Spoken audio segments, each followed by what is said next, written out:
She said it was just work travel. That's how she explained the sudden trip, the last-minute ticket, the late-night packing. Just work, just business, just one of those things she had to do if she wanted to get ahead. And I wanted to believe her. Of course I did. I kissed her at the airport, told her to stay safe, and watched her disappear through security with her carry-on rolling behind her. I went home alone, told myself it was fine, and repeated the words she left me with in my head like a mantra. Just work travel. But the thing about lies is that they don't stay still. They grow teeth, claws, and this one sank into me the second I saw the photo. I wasn't looking for it. I wasn't snooping, wasn't digging. It just showed up on my feed one evening, when I was scrolling in the quiet of our living room. There it was. A picture from Dubai. My wife standing under the glow of city lights, smiling brighter than she had in months. And beside her, his arm around her waist, was her boss, his lips pressed against hers. The caption, a simple tag of the location, Dubai night. My phone slipped from my hand onto the couch. My chest tightened, my stomach twisted. For a moment I thought maybe my eyes were playing tricks. Maybe it was some sort of illusion, a bad angle, a misinterpretation. But no, it was her. It was him. It was their kiss. Public, proud, and the worst part, she hadn't even hidden it. She'd posted it herself. That's the kind of betrayal that doesn't whisper, it screams. It told me everything in one image. That it wasn't just work. That it wasn't just travel. That the line between professional and personal had been shattered in a hotel room halfway across the world. And that she wasn't afraid of me finding out anymore. I sat there staring at the screen, the silence of the house pressing down on me. Every memory we'd shared replayed in my head, each one now tainted. The late nights at the office she brushed off. The times she said she was too tired for me, but still managed to smile at her phone. The business dinners that ran long. Suddenly, all of it made sense. But instead of calling her, instead of sending a furious text or demanding answers, I put the phone down, because in that moment, I realized something important. She had underestimated me. She thought I'd crumble. She thought I'd rage, beg, cry. She thought I'd do something that would let her twist the story and make me look weak. I wasn't going to give her that. When she came back from Dubai, she walked through the door with a tan, a new perfume and a smile that made my stomach churn. "Babe," she said, dropping her bag, arms outstretched. I hugged her. I smiled. I asked her how her trip went, and when she launched into rehearsed stories about meetings and conferences, I nodded, pretending not to notice the way her eyes flicked away every time I asked something specific. She thought she was safe. For the next few days I played along. I kissed her goodnight. I laughed at her jokes. I listened to her ramble about jet lag. All the while I was building a case. First I saved the photo, screenshots, backups, multiple drafts. She could delete it later, try to pretend it never existed, but I'd already captured the evidence. Then I checked her devices, our shared cloud, synced calendars, even old emails. And there it was, receipts, dinner reservations for 2 at high-end restaurants in Dubai, a spa booking in her name, but paid for by him. Hotel confirmations that didn't line up with her work conference schedule. Every piece added to the puzzle, and with each discovery, my resolve grew. This wasn't about jealousy anymore. It wasn't about heartbreak. It was about respect, about reclaiming it, about showing her and him both that I wasn't the fool they thought I was. One night she sat on the couch scrolling her phone, smiling faintly at the screen. I watched her, my jaw tight, and asked, "You ever think about moving up at work? You know, chasing bigger titles?" She looked up, surprised. "Of course. That's what all this travel is for." "Why do you ask?" I smiled. "Just curious how far you'd go." She laughed nervously, brushed it off, and went back to her phone. She had no idea that I'd already gone further than she realized, that I wasn't just a suspicious husband anymore, but a man building towards something inevitable, because I knew then what had to happen. I couldn't just leave. I couldn't just confront her in the kitchen one night. That would give her control, give her the stage to play the victim. No, I needed to take the stage myself, and the stage presented itself. Her company's quarterly gala, a huge event with executives, clients and families invited. She begged me to come, said it would mean a lot to her. Of course I agreed. Why wouldn't I? I had the perfect audience now. In the weeks leading up, I prepared everything. The photo, the receipts, the spa confirmation, the little trail of evidence that painted the full picture.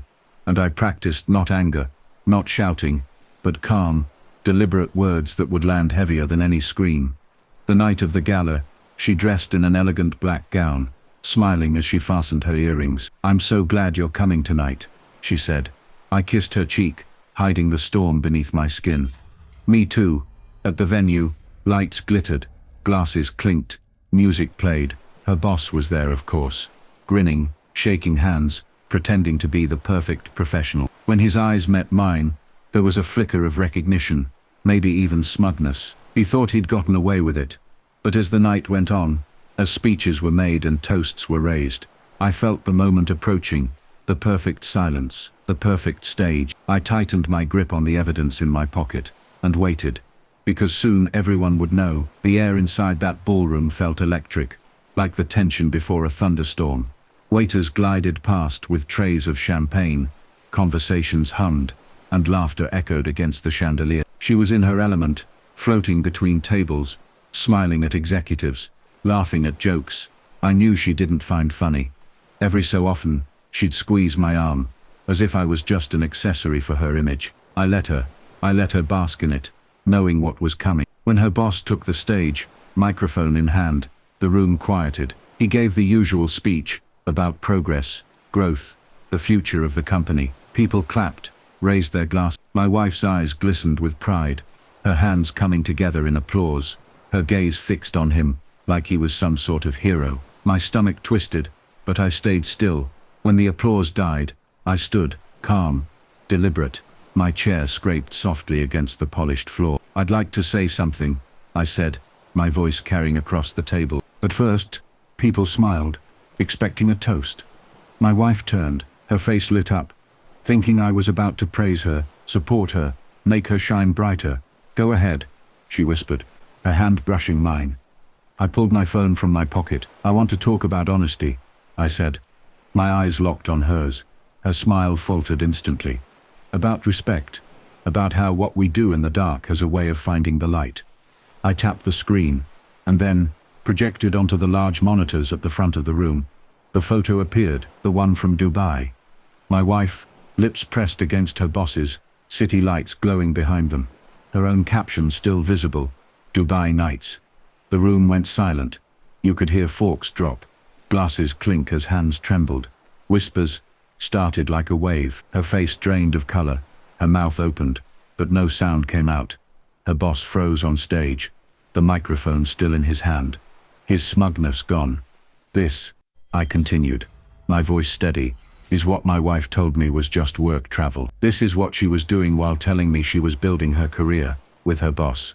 I let the silence hang, the image burning into everyone's memory. She shot to her feet, panic in her eyes.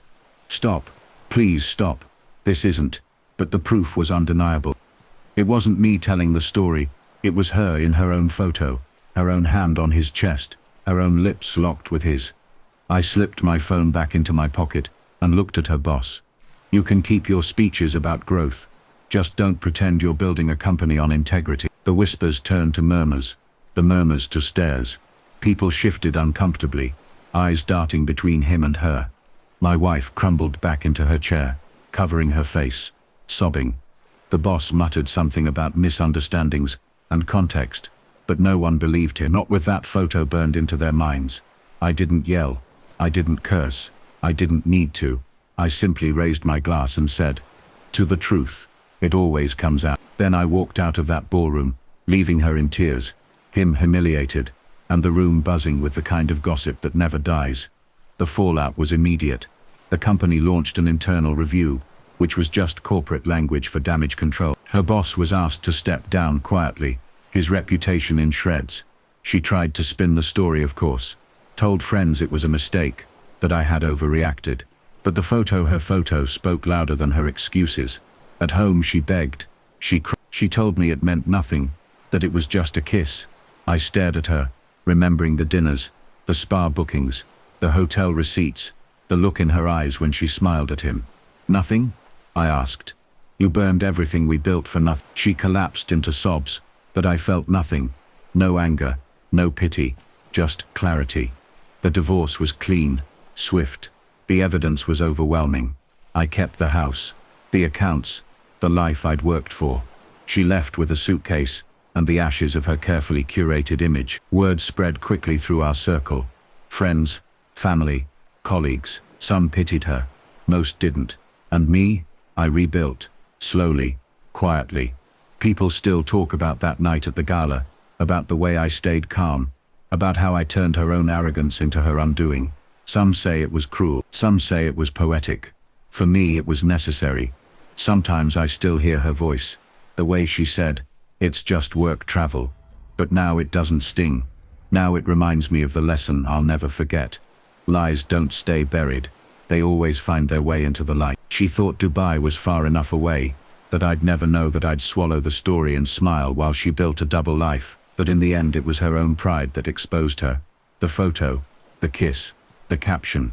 She said it was just work travel. But in that ballroom, in front of everyone, she learned what it really was.